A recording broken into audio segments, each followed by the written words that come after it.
Okay, Year 12, welcome to your video on the option topic of the interrelationship between hardware and software. Today we are going to have a look at Unicode. Okay, these are your syllabus dot points. What do you have to know about with Unicode? You have to be able to use the Unicode table, look at it and know what the hell you're looking at.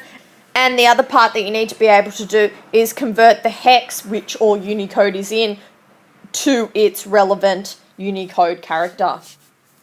Basically, in the early days of computing, well, not so early, but anyway, all that we had was ASCII. We learned about ASCII yesterday. It was great.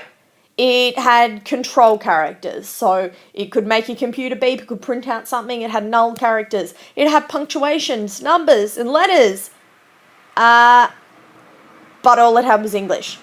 And unfortunately, as you know today, we don't just have English. And in our strange world of global internet sensations, basically you need to be able to see English and Arabic and Korean and Russian and some other language that I'm unsure of, all in the same document.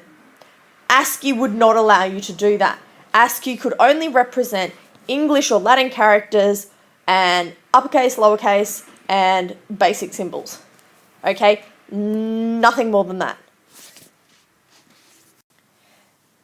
As a developer, a software developer, you particularly have to consider this because not everyone speaks English.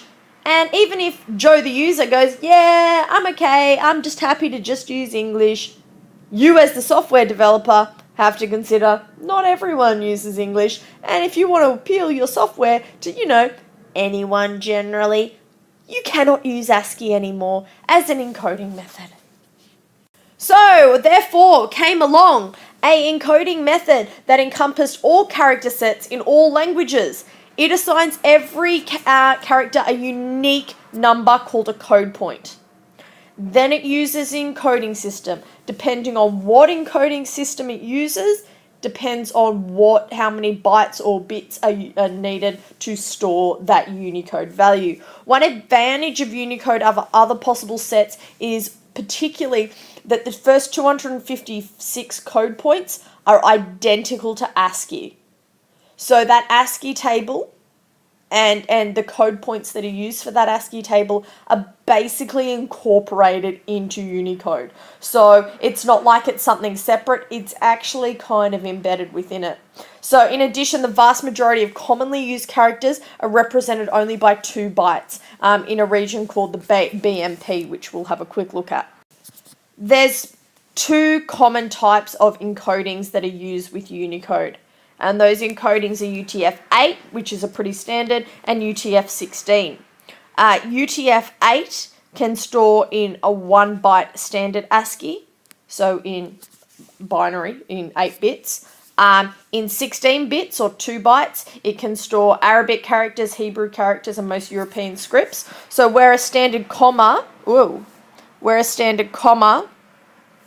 could be stored in 1 byte, standard ASCII with UTF-8. If it wants to store an Arabic character, it would need 2 bytes, so 2 lots of 8 or 16 bits. 3 bytes will get him all other common characters, okay? And then 4 bytes altogether in UTF-8 is every Unicode character.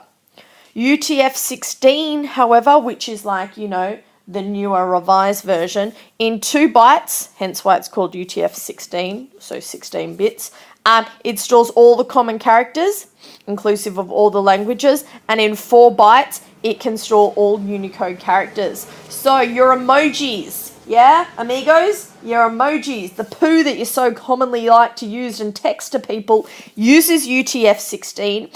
That poo is encoded in 4 bytes.